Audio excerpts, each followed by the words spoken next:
Welcome to Filmoscopy Podcast, a show where three very close friends discuss movies together. And this week's movie is The Godfather Part II. Joined with me here is Lance. How's it going, everybody? Cody is not here this week. He's not feeling well, which is unfortunate because, I mean, this is probably an all-time classic movie. Yep. Even, like, from my standards. Of course, my standards are low. I watch a lot of Godzilla movies. And I am not. Hey, you know what's funny? I saw a screenshot of like an X videos page, and it just had Godzilla like versus Kong the whole movie. Did it? Yeah. I was about to look it up and like just watch the whole fucking movie on X videos. Well, you can watch it on HBO Max. Yeah, but I could also watch it on a porn site. Someone's like, fucking look at this He's dude. like, I gotta Halfway through it, Godzilla starts raping Kong. I got jack off while I'm watching this movie, dude. Oh my god. Yeah, so this is Owen's show, man. You take over, big dude. Okay. So I guess we'll just start with Godfather's kind of. This was, of course, the sequel. What? To. I thought this was like a prequel. It's a sequel and a prequel, actually. As a matter Shit, of fact. you just blew my mind. This is both the sequel and the prequel to the first movie. It takes elements from the book. There's not. So Francis Ford Coppola and Mario Puzo came together. Mario Puzo being the writer of the book. They came together and they wanted to just make pretty much a direct sequel to the movie. There hadn't been a book at the time that was really a sequel to the first book. So this is basically like both a sequel to the book and the movie at the same time. This movie adapts parts of the first book, which is the Vito storyline. Because there's two storylines in this movie. There's Michael Corleone in the 50s. Pacino. Played by Al Pacino, man. Hey, you want to play rough? Okay. Say hello to my little dick. I love the... Take two. I love the montage to take it to the limit in this movie as well. Yeah. With Al Capone. It's funny because there are scenes in Miami and it is Al Pacino, so it's foreshadowing. He's gonna be like, hey, look. Yeah, he walks. They kept me here. I finally got back over here, but he hit his head on a rock, and he was just like, I don't know who I am, S.A. I am a political refugee. He's like, why didn't you just stay quiet? They would have thought you were a horse. They would have let you out. We were talking about, this is the two storylines. Two storylines. Mm-hmm. So, yeah, it stars Al Pacino as Michael Corleone, coming back from the first movie. This is a really good performance of his. He's a little colder this time, to just show off kind of how the characters changed and gotten a lot darker. The whole movie's a lot darker than the first one, like in terms of tone and like even just like like lighting. It's just completely. Yeah, everything's got like a yellowish tint. Yeah, like mostly in the flashback. camera? Yeah, mostly in the flashbacks. I think Yeah. it's to kind of emulate that kind of like Old-timey photography, kind of. Yeah, I got you. It sells the time period, if you ask me. It's also important to know during those cuts to change it visually to make sure you know which time period you're going into. But so speaking of the time cuts, it also the main story of Michael Corleone is intertwined with the story of Vito Andolini, who eventually changes his name to Corleone. He is played by he didn't change it. This is the name they kind of gave they him. changed. They changed it at the immigration office. But, but he is played by what's his name? Robert De Niro. Yeah, Robert De Niro, who does not look like a weird old. Like he actually looks kind of handsome, and it's funny because every time I think of Robert De Niro, I just think of the old fucking like withered grape that he is now. Yeah, no. You know what's even funnier?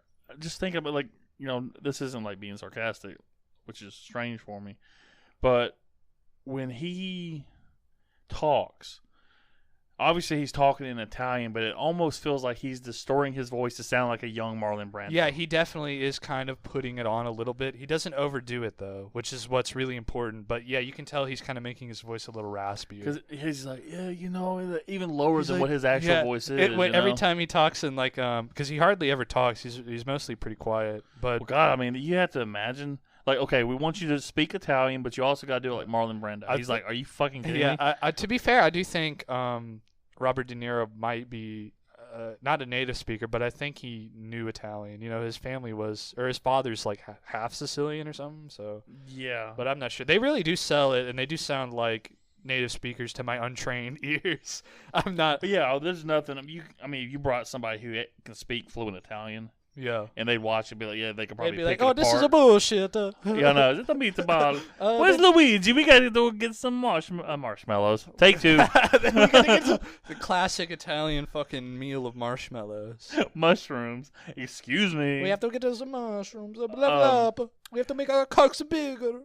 Well, I'll let you get through the rest of the intro for like the news and notes before I start asking my dumbass questions. We can go ahead and jump into some of the stuff. So it's directed by Coppola, friend of the series. I think he's been 3 of our movies now. Yeah, yes. I think he's probably him and Mike Hughes. Oh, Mike Hughes.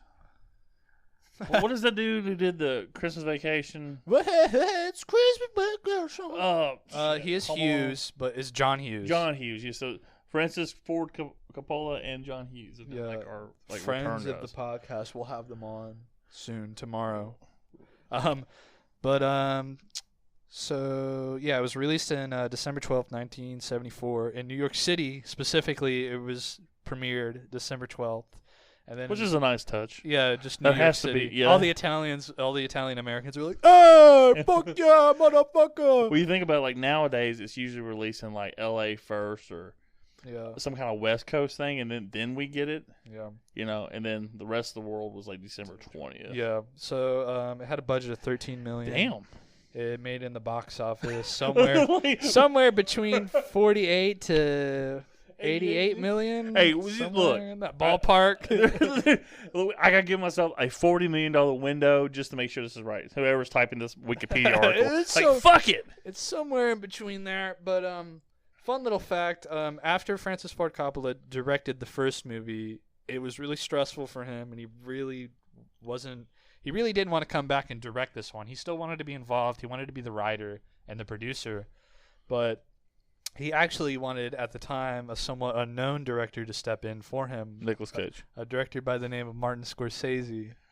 What, really? So, but the studios turned him down because, Martin Scorsese didn't have a name at that time, and they really wanted Coppola back in the director's chair. That's fucking awesome. So, yeah.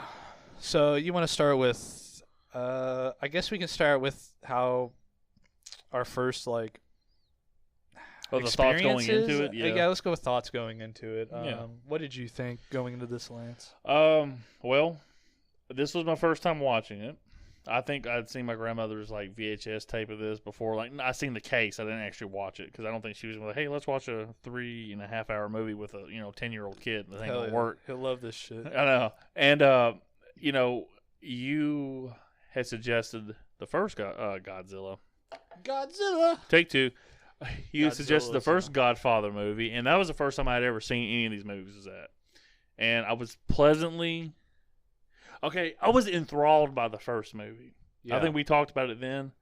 But when you really liked the characters. Yeah. I really enjoyed James Caan. I was really happy that you enjoyed the characters, and I figured that I definitely wanted to recommend this movie because it's definitely an extension of the characters. It's just more of the characters. And you even go back and see their beginnings and stuff like that. So. And the one thing about this movie, I know a lot of people consider it one of the greatest movies of all time, which I'm not going to argue with that. Yeah. There's as much as Al Pacino has grown on me in the last couple movies. This is our third Al Pacino movie too that we've done. This is our third Al Pacino movie. And Dunkachino, baby. You gotta say hello to my chocolate blend. You gotta burn this. This could never be seen. There's one where he fucking one of the lines in that Dunkachino commercial. He's like, "I know it was you" or some shit like that. I don't remember what he fucking says that. I gotta watch that movie. Is it the Jack and Jill movie? Jack and Jill. We watched that in fucking middle school. They made us sign a waiver so that they would let us watch it, and it was one of the worst experiences of my life watching that fucking movie. I hate that fucking movie. Oh, I'm Jill and I'm Jack. It's fucking Adam Sandler being a shitty actor. I'll tell you one thing about Adam Sandler. That motherfucker's hung around. Yeah, he made like 3 or 4 really great movies at the beginning. He was fucking hilarious. His Is like, have you listened to his like album that's like really popular? Yeah. Like, yeah. Long time ago. Put it up your ass. He's hilarious. Yeah, he's fucking. That shit's hilarious, and so is like his Happy Gilmore and shit, or Happy Madison or it's Billy Madison and fucking Happy Gilmore. Okay, Yeah. there we go. I think Happy Madison is his company. Yeah, that's his fucking movie company. Yeah. But but yeah, going back, like, I don't want to get so far off topic. Let's not talk about Adam Sandler. Let's go back to The Godfather. That's my bad. But yeah, like, this is my first experience watching this movie, and Cody, when you picked this movie, Cody sent me a text because I had left here and went home. I ate some food and I was about to go to bed because I have to work Sunday mornings. Yeah. And Cody sent me a text. He goes, "Have you seen the runtime of The Godfather Part II?" I'm like, "No, how long is it?" And he goes, 3 hours and 22 minutes. I'm like, fuck, it's not as bad as Silent Hill. Yeah. But I'm like, I told him, I was like, it still won't be as bad as Twilight, and I was correct. Yeah, Twilight was like the only reason it's only an hour and a half long. And but it feels like it's like 4. Yeah. The only reason I survived is because I watched it with my girlfriend and I laughed at it. And this movie, like I said, oh man, yeah, I got so many, like, I guess questions and thoughts, but I'm not going to I don't want to act like I'm like hijacking your podcast. No, episode. Feel free. This is a fucking co-production here. So. But yeah, I was extremely happy with this movie, and obviously we'll get into recommendations. The one thing I think it struggles with is, I can't believe I'm saying this. Go ahead. You definitely miss Marlon Brando and James Caan. Yeah. As great as Al Pacino is. They were very powerful characters. But they were also very powerful actors on the screen. Yeah. Compared to that. And I'm not saying anything about the guy who plays Frito or Adrian. That's who I know her as from the Rocky movies. Adrian. Yeah, there's not a whole lot of emotion, I think, is what you're missing. Yeah. There is emotion in it, but not really portrayed so much from our main protagonists. There's not a range of emotion. There's a lot of, Pacino is very somber to angry. Yeah, there's somber, there's angry, there's some sentimental moments and stuff, but like this was going back to what I said at the beginning, this isn't like a very happy movie compared to the first one, really. Mm-hmm. The first one's a lot brighter, kind of. I mean, of course, the first one's still like a bad crime movie where, like, fucking people die and shit, but I think, because I remember you saying that you hate Part 3. Yeah. And I'm sitting here thinking to myself, I said, self? I didn't do that. But I'm like, as I thought about it today, getting ready for this, I'm like, they could have made a movie being a complete flashback with De Niro and expanding upon that and make the Al Pacino part its own fucking movie too. Because it's just me. I would have liked to have seen both stories expanded. Is that one of your complaints against the movie? Yeah, you didn't like to intertwine? Because looking at how Part 3 played out, one of these could have been Part 3. Yeah. Compared to like that. I know that's real forward thinking, and that was like... I think that's really what makes this movie, though, and that was a complaint that was had at the time, was the intertwined plots, because it was kind of a relatively new thing to have like two completely separate like plot lines going on in a movie. So it was kind of panned at the time, and then I did see that. It kind of got like a or like a renaissance kind of like in the 90s or something after like Part 3 or a little bit before that. I want to make sure I'm clear, so anybody that's listening to this that may be a big fan of The Godfather, I'm not saying that the parts are bad. I remember I told you the De Niro parts to me were kind of boring up until the mob boss part, and then it kind of picked up. I guess this is a good thing. The movie left me wanting more from both sides of the story. Like, I would love to have seen expanded upon. Yeah. Like, I wanted to see more. Like I said, I could have seen a whole entire world as Vito was building his empire, or the family. And then I loved seeing Capone because, like I said, it all felt... If you watch it, like I said, it's hard to say a 3.5-hour movie's rushed. Yeah. But this movie could have easily been like 6 hours. Yeah. For me, I wouldn't have been... Like, you broken up 2 parts, I would have been happy to watch it. Because I like the characters, I like the story. It's just a lot of... I'm like, damn, I want more of this, and I want more of that. Which is a good thing. I'm glutton at a buffet, and, that's the only complaint I have about this movie. So, did you feel like... So, you said that the De Niro scenes dragged on. Did you mean that, like... Because I had stopped it. To me, the movie is very slow paced, which is fine. It's somber. I get that. I'm not the type of person who's like, oh, this is boring. Why I gotta watch this? I'm gonna at least watch it and give it a chance. Yeah. The movie didn't pick up to me until about almost 2 hours in, which I had an hour and 22 minutes. But that's when everything starts kind of fast paced. Yeah, that's when Vito plot picks says, up. you know what, fuck it, I'm gonna kill this dude. That's when Pacino's in court and they're doing that whole thing. Yeah. And it's just like there's just so much. That's like post intermission or some shit. That's like right before the intermission. Yeah, and that's just me. Of course, like I said, I'm untrained when it comes to classical stuff. I will say this though, since I do like the original one better. Yeah. And that's not a controversial opinion to have. Just but I will say this: I'm backed up by Rotten Tomatoes. Rotten Tomatoes has the first one at 97% and the second one at 96%, baby. So there we go. I agree. Yeah, there's a lot of like picking and choosing kind of between the two, but it's not a controversial opinion to think that the first one is better than the second one. Yeah, and I'm the type of person I like Psycho 2 better than I do Psycho. Yeah. So I'm very much like I'm not trying to be hipster here. I really enjoyed the characters and the story of the first one, and I didn't realize how much I actually liked James Caan's character Sonny as much as I did until the third. I don't know how you say you have the flashback to Vito, you have present day, but you have the mini flashback. Yeah, then you have the birthday party epilogue. Yeah, when I saw that, and they even had the guy that had betrayed the family at the end of that got killed. I can't remember his name. They had Tessio, I think is who you're thinking of. The capo, the old guy who comes up. Yeah, the old guy with the big nose. Yeah, he's the one that brought the cake in. He shows up in he's also in the flashbacks with De Niro, but it's pretty small. Yeah, it's him and Clemenza. Yeah, but when he did that, and when I saw that scene, I ain't gonna lie to you, I had a big smile on my face, like, oh, that's basically what that moment is there to. And I mean, they all looked incredible, like the same. Like, it's basically to show you, like, it's supposed to be this fucking like, just to show you the contrast of like where Michael's character is at this point, because most of his family's dead, either killed by him or just driven away. Which is something we'll have so to it's get into it's also. supposed to like literally be like, oh, remember this happy time, and of course there's still like some confrontation. The volatile, yeah, I can't even say the fucking word. Volatile nature of the family. Because Sonny, like I say, he has that hot temper. He just, and I He's thought like, it was you fucking piece. Daddy's fighting. When Frito was like, "Hey, that's really great, Mike." He goes, "Yeah, you shake his hand, huh? Yeah, don't fucking encourage him. You come in on your father's birthday, you're gonna break his heart." I like to say that whole the whole thing. It was a really good movie.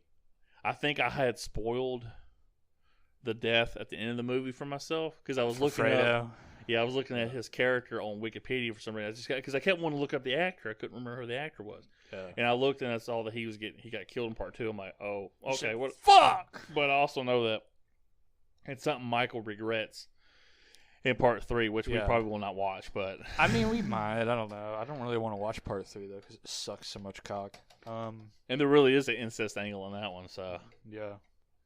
Hey, I think I don't remember. It's been a while. It's Sonny's illegitimate son that he had with that woman. Of course, that was retconned into it. Oh yeah, Vincent, and it's actually Michael's daughter. They have a relationship, even though they're like first cousins. Yeah. It's like, ooh, okay, guys. Oh. Of course, I also found out like my girlfriend told me the prince died yesterday or something like that. Him and his wife, they were married, but they're also cousins. So I'm like, are you kidding me? Yeah, well, most of the royal family, and this is going to be like a history tangent, I guess, but fucking for the longest time, most like royal families in Europe were all related. So, and what's funny to me about all this is I make fun of the blue people in West Virginia that are inbred, and Alabama people for being inbred. We got it straight from the home country, baby, from England. Well, I mean, like the fucking like lower classes and like the nobility, they probably weren't as inbred, but like most of the monarchs and shit, they're sitting on their throne, fucking. But a funny fact about that, and this kind of ties into, I guess, The Godfather because it's set during this event. But in World War I, all the countries that were fighting that had like a monarchy, they were all like all the monarchs of like Germany and England and Russia and I think Italy too, and I know Spain. They were all like related, like they were all like cousins and stuff. Really? Yeah. That's interesting. So that's just a little tangent. You are very intelligent, Owen. Thank you. Yeah, like I said, I was very happy to watch this. I was looking forward to it, even with the long runtime. Of course, I mean, most kids these days probably wouldn't watch something this long. My girlfriend watched like 10 minutes of it with me and said she felt like it was very boring. This is boring. Of course, this is a man's movie, okay?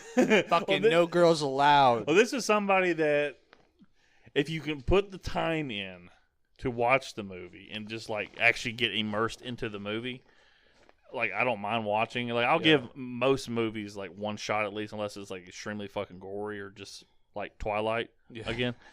But it really is, you know, it's a great movie. It is. I just like my complaints are just what since I'm reviewing the fucking movie with you. Yeah. My complaints are just things I wish I wanted more of, which is good. At least it wasn't like, fuck, why in the fuck did they put that in there? It's like in Scarface, his whole like sister coming in. She's like got her titties showing. She's like, "Is this what you want?" I like that though. And I'm not with that whole thing. I'm like, I'd much rather see Michelle Pfeiffer's character get killed in that movie instead of his sister. Like, why can't that bitch just be there? Because she's useless. But you're supposed to hate her, which I get. But, yeah, I mean, yeah. You know, that's just the thing for me. But like this movie, there wasn't anything. There may have been a few things I might have been confused on, but. Yeah, that's what I'm gonna be asking you. In the middle part, there's some confusing stuff. We'll get to that, but I wanted to talk about the dual plot lines here, and dueling fates. Yeah, the Star Wars. I can't remember how the song goes. But I wanted to talk about the two plot lines and how I think. Of course, you commented on a little while ago that you think that the Vito segments would be good in another movie, but I would argue that I think here. They are intertwined thematically. Now, there's an important thing about the first movie and this movie is that the first movie is very heavy on narrative. It's very focused on its narrative, which is getting back at, Salazzo and, all that cabal of criminals and shit. Yeah, and it leads up to that climax where he just kills everybody. Now, this one is, of course, it is narrative focused, but it jumps around between narratives and stuff, and there's a lot to some of the narratives. There is kind of a clear villain, and it dawdles on some other stuff and like that. When they were making this movie, I'm pretty sure that they were just completely, like I said, focused on just expanding on these characters and like doing a where are they now kind of thing. But the one thing I did look up when I came up, because I just looked it up on Wikipedia today because I wasn't actually working, and some of the people from the first movie didn't want to come back to do the birthday scene. Marlon Brando was supposed to do the birthday scene. He agreed to it and just no-showed the one day of shooting for it. And Pacino's lawyers contacted Coppola and said that he had grave misgivings about the script and wasn't going to do it. Let me just make sure. Hold on. Yeah, go ahead. I'm going to read this. Okay, James Caan. Let's see, Marlon Brando. Shooby-dooby-dooby-dooby-doo. Shooby-dooby-doo. Oh, where are you? Yeah, here we go. Production nearly ended before it began when Pacino's lawyers told Coppola that he had grave misgivings with the script and was not coming. Coppola spent an entire night rewriting it before giving it to Pacino for his review. Pacino approved it, and the production went forward. So even Pacino had misgivings about the first thing. I guess Coppola just crapped out this golden nugget in one night that he had to rewrite. Yeah. So. I wonder what he changed. Maybe just made it a little more Michael focused or something. Yeah, it might have been. He just probably focused it on Michael a little more. I don't think he has. I don't necessarily think he had a problem with like the De Niro stuff. Yeah. Maybe it was some of the stuff that Michael did. Because him and De Niro are friends. Here's what I'm thinking. I'm thinking that in the 1950s plotline, they probably didn't focus on Michael as much. There were probably a lot more like scenes of other characters. Which, to be honest with you, I think kind of like how the first movie was, where Al Pacino's character really wasn't as central. Mm-hmm. And the thing is, the first one, I think Pacino had the right call, because if this movie wasn't Michael centric on the current quote unquote plot line, I don't think this movie would have been that good. Just because, nothing against the actors, there wasn't a powerful enough actor. Yeah, I think Al Pacino's performance in this is just great. Yeah, he is, but there's nobody else that can perform at his level. Yeah. Or at least be eccentric enough, like James Caan was a Sonny, to counterbalance it. I mean, you can sit there and watch, oh, this is great, but if everybody else kind of sucks, not sucks, but is like not as good, not up to snuff. Yes, and the thing is, this movie's a serious movie, and it's almost like Scarface in a way. Like everybody, I feel like, is acting towards Al Pacino. Yeah, and his I feel part. Like that's probably like post Godfather a thing where like well, he became it was almost like a powerful thing. Yeah, he's just like outshining because Al Pacino is a very good actor. Oh, he's an incredible actor. But of course, in his twilight years now, he's doing Don Pacino. Don Pacino. I hope we gotta get that download so Cody can play that. Fucking. But you, just put it like fucking like really quiet every time we say Don Pacino. Just have Al Pacino in the background. Don Pacino. And the thing.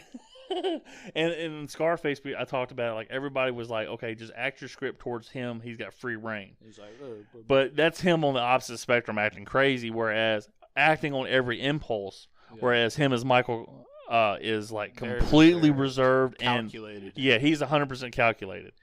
Everything you could tell everything. It's like something's weighing on his mind at all times. Yeah. The one time he fucking lets his guard down, he almost gets shot up in his bedroom. And he doesn't make the mistake the rest of the movie. Yeah. Which is awesome. But I'm just saying, like, in a good way, Al Pacino, his character. But there is, like, in the first movie, I really like Sonny. I didn't realize it how much. Yeah. But, and our Marlon Brando, like, I hate to even sound like that he is an afterthought in the first movie. But you kind of forget about him when you think about James Caan, you think about Al Pacino. Yeah. He's just like, he's the icing on the cake where they're just, like, fucking making this incredible thing. And I like Fredo's character. Yeah, but his actor is very reserved in his performance as Fredo until he does a little breakout. Yeah, today. But like I said, I don't think the movie would have been as good if it wasn't Michael centric. Just because Al Pacino is such a great fucking actor that it needed to be focused on him. It didn't need to be like, well, let's focus on Kay. Let's focus on more Fredo. Let's have a chapter where we focus on and Fredo. There's nothing wrong with Diane Keaton. The only reason I know who she is because I looked on Wikipedia. But Al Pacino is just awesome. And the one guy, I guess we'll get into the plot. I'm sorry, but there's just so many things. It's like that fucking guy with the mustache. What's his name again? The guy that goes to Frank Pentangeli. Yeah, Pentangeli. He's pretty funny. He is funny, but he's a really likable character. Even I think so. Yeah, but that actor though is not strong enough versus Al Pacino. Yeah, he's not like a fucking. like a classical, like Emmy award-winning actor. There. And when you watch the first movie, everybody is on the same level as Al Pacino. Yeah, not as acting-wise, but just character-wise. I don't think he hadn't cemented himself. I don't think. At that point, which is fun, which is great. Everybody's like, oh man, Marlon Brando. Yeah, this is like the whole thing. When in actuality, it's. Fucking he's rising. Yeah, Robert Duvall. It's Al Pacino. It's James Caan. These guys are just incredible. Like a perfect storm. Yeah, and they all, like I said, but they all felt like the characters felt like even. Whereas this one, it's all Michael. But there's no supporting actors that's going to go on to do big things under him. So he's Marlon Brando now as the actor. Like he's the actor. You have De Niro who's part, but they don't ever interact. So De Niro's on his own. It's like his own little stratosphere. Yeah. There's nobody on. De Niro does an incredible job in this as well. Yeah, but I guess my point is like nobody is on the level of Caan, Robert Duvall, Al Pacino from the first movie underneath Pacino. Yeah, there's no new actors. I would say we just brought up De Niro. I would say De Niro reaches it. Yeah, but he's not with Mike. He's not with the Michael part. Yeah, yeah. You mean, of course, in the modern plot line. Yeah, that's what I'm saying. Like the whole thing. Like I think De Niro is the star of his whole plot line. Yeah, like, there's nobody else that acts towards him. Yeah, that's any good. The only one that I like is Clemenza. I think he's. That's the one that helped him steal the rug, right? Yeah, well, he said, "I have a rug for you." The guy throws him the bag of guns. He's whoever played him just like radiates character, and it's funny because his character wasn't that strong in the original, but I think it captures kind of because we get glimpses of it in the original, and I think this really expanded on it in the sequel, and that's really I think what the sequel is all about is just expanding on these characters that you already know. Yeah. But going back to what I was saying originally before all I apologize, my bad. No, you're good.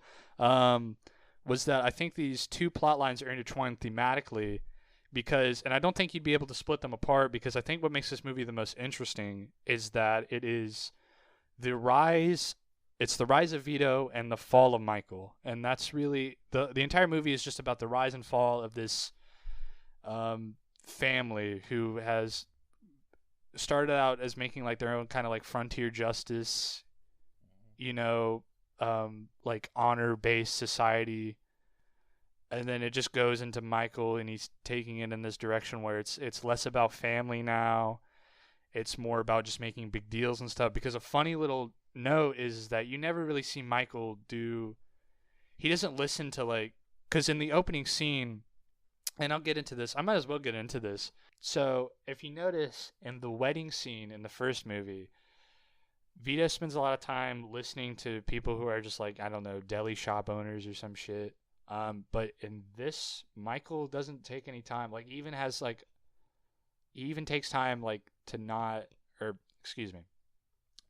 he doesn't even take the time to listen to his capo who's running the shit in New York. He's only really interested in big business. He's not interested in the little guys or protecting this kind of, like, traditional kind of, like, honor-based thing. He's really just in it kind of for the business. It's kind of tainted him in a way. He's not like. So I'm trying to make sure I understand because you're talking big for me. Yeah. So he's not paying attention to the finer details, like. Well, it's not really Vito. the finer details. It's I would say like the smaller people. Like, yeah, he's covering everything. It's just that like the theme of this is like, he's taking it away from the roots of what it was, and it's kind of just supposed to contrast where you see Vito, and he's like. When Vito becomes kind of the Don in his plot line, he treats a lot of people. Yeah, he treats people with a lot of respect, and he's doing shit like spending time to listen to widows and stuff, and that's kind of his rise. And the fall of Michael is that he doesn't care about his family. He's losing his family, and he's just really only interested in just business, just money making. He's making these decisions completely like. Coldly, basically. Mm-hmm. But it's like Barry. Oh, excuse me. Our boss was talking about it because I was talking about it with him the first one because I think he likes part 2 better too. But he was saying like in the first one, like Vito didn't want the heroin to be brought into his neighborhood because it would bring in more cops. Yeah. But it almost was. That's just me, and I could be completely wrong. When I remember watching that scene, it almost felt like Vito didn't want to introduce that harshness to his surrounding area. He kind of almost wanted to protect his people. Because it's all about community and stuff like that. Yeah, he was more worried about like I think Vito's character understood that you have to make sure your foundation is rock solid, and that's what him is. That's what him talking to the small people. Yeah. It's all just about and I think everybody loved Vito except for the people that wanted to kill him. Yeah, but I'm talking about like all the people that like respected him. Everybody loved Vito, where Al Pacino was just like, I want more, like you said, more business. He's trying to build more onto it. He's not worried about what got the family there. Yeah, and the contrast I feel between these two plot lines and the two characters is just really one of the things that really makes this movie. I just find that really interesting. I didn't even think about that at all. That's incredible. Thank you. This is why I'm the weak link, man. You're incredible. No, you're beautiful. Thank you. We should get married. We should get married right now. We should get an Italian traditional wedding. One question for you. Uh-huh. I didn't realize watching the first movie, I didn't think about it, that the quote present day timeline was 1958. Obviously, there's a couple years before because I was just thinking it was in the 70s. Yeah. In the first movie, did they even mention years? They do. They have like they sort of do. So the first half of the movie takes place in like directly post-war, so it's like 1946 or something. Okay. And then Michael gets exiled to Sicily, and then that's in 1950-ish, and then it jumps ahead to 1952 or 3, and that's towards the end. Okay, my bad. So I didn't even realize the. So yeah, there's some time passage in the first movie, but if you want to just go ahead and jump. Oh, that's why you're a Jap lover. That's what Sony was saying in the flashback scene at the end of this movie. Yeah, talking about World War II. I wouldn't even fucking. Did you not notice that? Yeah. I didn't think about. I mean, I thought about the Pearl Harbor thing. I wasn't even thinking about that in the first movie. I just thought he was in the army. I didn't realize it was the Marines. He just got back from. He just got back from World War II, so yeah. I mean, he says that in his little trial thing. He's like, I served my country in World War II. But I realize that now. I'm an idiot, so hey, it's okay. at least you admit it. Stop it. You need help. Stop it. Get some help. So we can, I guess, start with we put it on long enough. Let's just go ahead and jump into the plot, I guess. Okay. So, of course, the opening shot is with a young Vito in Sicily. They fucking talk with their hands. And one thing I don't know why I like this so much, but I really like how the flashback scenes are mostly in Italian. Yeah. Which is authentic. Yeah, I think it's just a really nice touch. And it's true to the time period where, like, I think around that time in like the 1910s and stuff, most of these Italian like communities of immigrants probably mostly just spoke in Italian. So, and I like it when they do swap into English. It's like really broken. So like, he's like, "Hey, I make him a deal. Not a." I think there's a couple times when they're speaking Italian that they're like, "Yeah, sure." Yeah, he's like, yeah, like he does. does. Not a word for yeah, maybe he'll go in like, Italian. "Yeah, sure." But then they go right back in Italian. It's not like they're talking He goes, to. "Papa the pizza, like, Look here, I have a game I'm making for this Nintendo system. I love the Nintendo. I love a Mario. I love the pussy. I love the princess. I'm going to be working with people from Japanese. From Japan. Take two. People working with people from Japan. I'm sure it won't go bad. This is obviously like not mia. World War II. Mamma mia. But I think this is before the First World War when he got over here. 1901. Yeah. Yeah.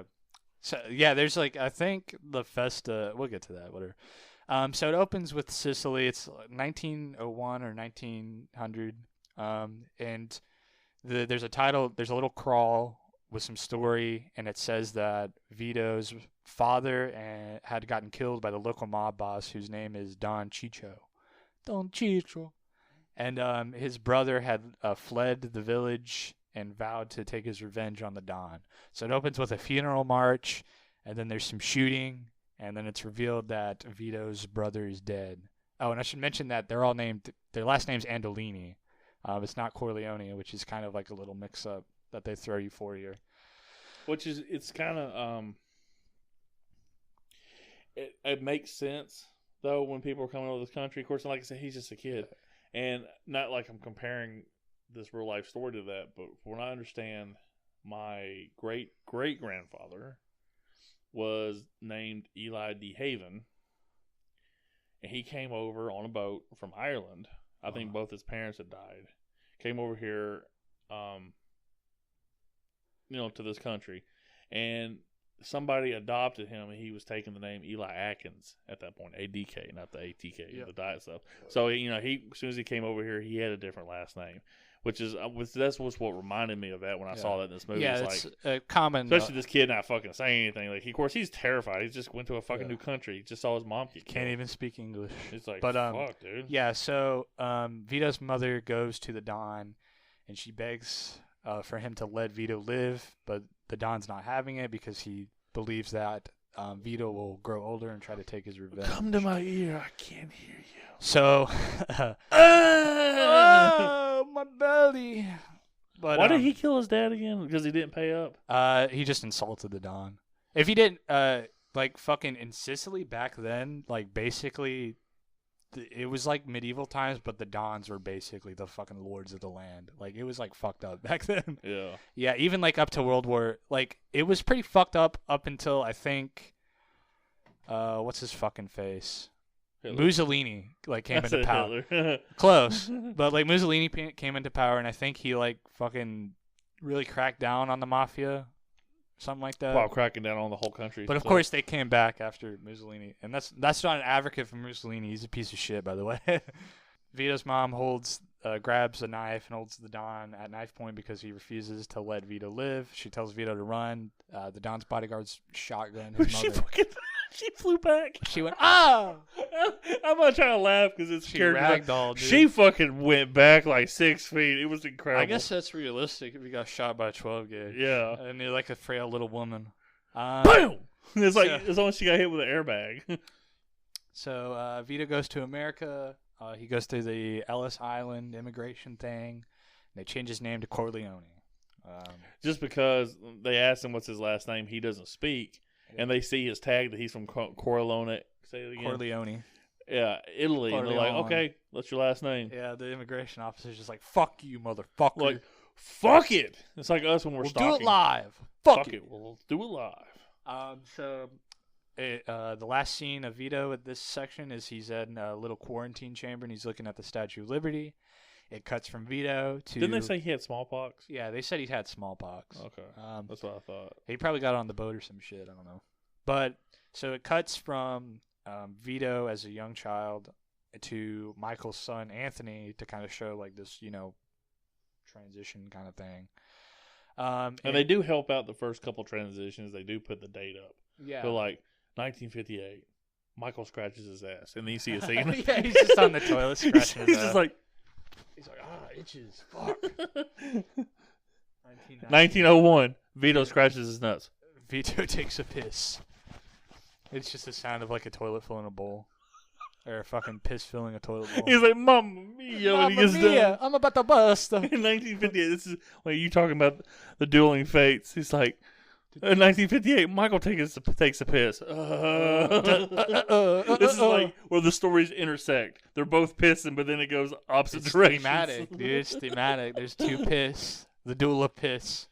So it cuts from Vito to Anthony's birthday. It's kind of similar to Connie's wedding, but the difference here... It's very similar, too. The contrasting thing here is no one's getting married. The family... Yeah, no one is. I guess no one's getting married, but the contrasting difference here is that in the sequel, this celebration, none of the family's noticeably unclose. They're not as tight-knit as they were in the first movie, and it's pretty noticeable. Like, Fredo's wife is a fucking mess, and... A hot mess, though. A hot mess. Fredo and what the fuck's his name, Michael, are, pretty not close either. Mm-hmm. Which is, I think that's kind of normal. Like with families, it's a very realistic thing. Like, you have the quote unquote patriarch of the family, which in this case Vito was.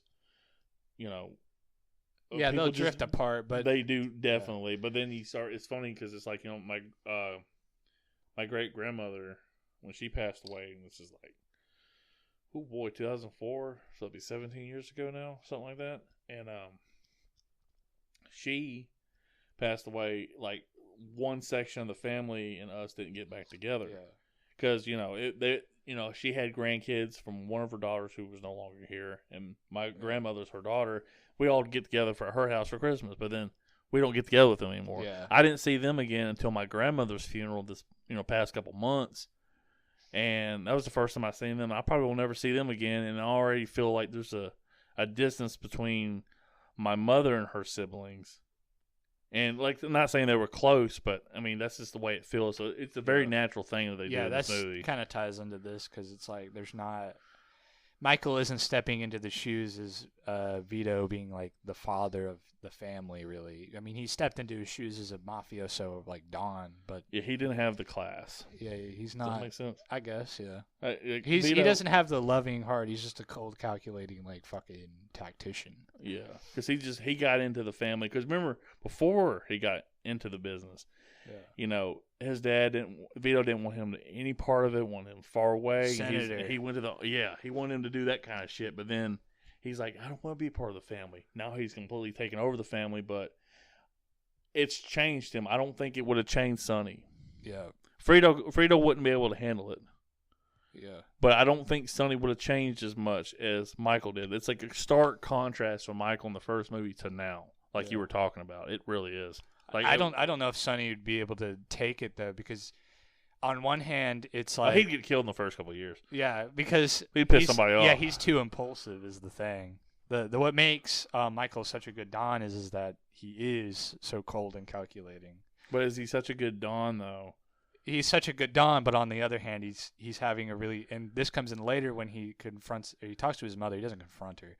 About Dad. Yeah, he's like, how did Dad keep his family, being strong for his family? Did he ever have the possibility of losing his family? He never really elaborates on which family he means, but I guess I assume he means like being strong for the mob family. Did he ever have the chance where he could lose his family? Yeah, that's the way I looked at it. And his mom responds, well, there's no way you can lose your family. And he just sighs and he's like... But she was like, but your father Vito had such a huge penis. You have a baby penis. You might lose her. Your penis is not very good. No, but yeah. Yeah, I just, now that hearing you talking about it, because a lot of the stuff doesn't, like, connect for me in my brain, because my brain don't work too good. But the way you paint it, I'm like, Vito really was like the total package. Yeah. In that first movie. Makes me want to go back and rewatch that first movie just because I like the appreciation. Cause that's one of the things about this movie that's so fucking good is that it makes you appreciate the characters from the first movie so much more too. Because you realize everything works together in that first movie. You have everything from Sonny's impulsiveness and anger to Michael transitioning not into a woman, but if he wanted to do that, it's cool. Beautiful woman. But then you see like the son Frito that nobody trusts because they all think he's an idiot, and they openly say he's an idiot. Yeah. To the daughter who's like acting out, to Mama who's really she's just there with her, and then and then Vito being there. But then in this movie right here, like it's just so considerably weaker. Even though, like I said, the biggest thing is Al Pacino in this part of the story. Yeah. But everything else is just so much weaker. But it almost feels that way with his business. Yeah. Like, the foundation is weaker with his business. Yeah, the family is definitely a lot less happy. Yeah. And I know I've seen people say that the reason they do prefer the first one is because, the family feels so much more closely knit together. So. I didn't want anyone to die in the first movie. Yeah. Watching, like, I know they're all in this fucking mob, and even Sonny is, like, impulsive as he is. Here I am, like, man-crushing on Sonny. When he saw that his sister was getting beat up, he went to kick the shit out of that motherfucker that did it. It was pretty funny. It was great. I love that fuck part. Yeah, dude. And, but you could tell that he generally loved everybody, even though he was angry. Yeah. Everybody generally loved Frito, even though he's a moron. And like I said, but I did this one thing. He's a senator, but I think he's played a minister in the movie. But that one guy, he was just like, I don't know what happened. She was laughing, and there's so much blood everywhere. What the fuck did this guy do? I don't know. It's never really explained. He like unleashed his huge penis and he just killed her. Yeah, he's the same. He's the same guy who was negotiating that deal, though, right? So at the beginning of the movie, like during the wedding. So and that's when they're like, "We can help you." Yeah, they got him in the bag. Even though I loved how he just turned it. He was on for the crowd. He goes, "All right, let's be honest here. I don't want to be here any longer than I have to, Michael." He's like, I don't want to be around your kind. He's super fucking racist about it and shit like that. And Michael's like, are you fucking kidding me? He's like, are you fucking kidding me, man? Hey, let's also, I got to give a quick shout out. I know I also like sit there and talk about the actors being weaker. Robert Duvall is awesome still. Yeah. Tom Hagen does show up again in this, yes. Yeah. It is as great as he is in the first movie, just being. And you even feel that in the first movie, how he wanted to be part of the family, but also felt like an outsider at all times because he wasn't blood. And there's a scene in this where Michael's like, you're like a brother to me. And he's like, I've always wanted to be considered a brother. Which was a cool little payoff to that. Yeah. But Robert Duvall's character, Tom Hagen, absolutely just awesome. Like it's like a 1-2 punch, but it's like 1 and then 2, not a 1A, 1B. Yeah. It's your one's Al Pacino, and then Robert Duvall, and then everybody else. Except for Mama. Mama Mia. Oh, Mama. Sorry, go ahead. My bad. All right. Just jumping back into the plot. 1958. So a character called Frank Patangeli, who's the capo of the New York operation, shows up, and he is having looks like Mario. He does look like Mario. He's got a mustache. He looks just like Mario. But he is having some trouble with a couple of gangsters called the Rosado brothers. They're backed by this guy called Hyman Roth, who is this big businessman.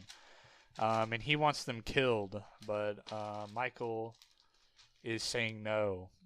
He does not want they're the key to his big business down there. Yeah, he doesn't want to anger Hyman Roth at this point in time because he's a very powerful businessman. He owns a lot of shit. I think he wants to make sure all of his business is concluded before he makes any decisions. And he looks at this guy, Mario. What's his name? Frank Patangeli. Sorry, Frank Patangeli, a.k.a. Mario. Mario. He looks at Mario as like just small potato beans because he's already in his pocket. Like, you're not going anywhere. You're nothing without me. I got to do this fucking business. Yeah, I think at this time, fucking be a good dog and get back on the fucking front porch and quit barking at my neighbors. I need something from. Yeah, I think at this time, he's not really concerned with any of that shit. He just really wants to do the business with Roth. But then there's the attempt to assassinate Michael, and Michael suspects that someone within the compound. The assassination attempt is botched.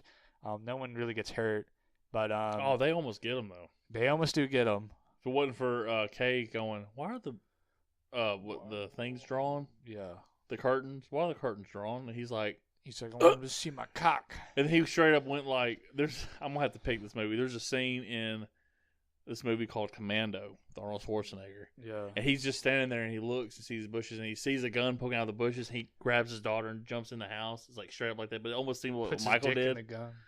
He does later on. He's like, ugh. It fucking like explodes like Looney Tunes backwards. Arnold Schwarzenegger's like, this is my gun now. He's like, Side note, I just had my. I'll tell you this. I love my girlfriend very much. Her opinion of movies will not and do not match. Like I said, she thought this movie was boring for the 10 minutes she watched. She also watched the first Predator movie with Arnold Schwarzenegger, and she thought it was boring. So I'm going to sit there and say this, that me and her don't intersect a lot on movies. Just right now. I love you. I love you, Brittany, but our opinion on movies does not intersect.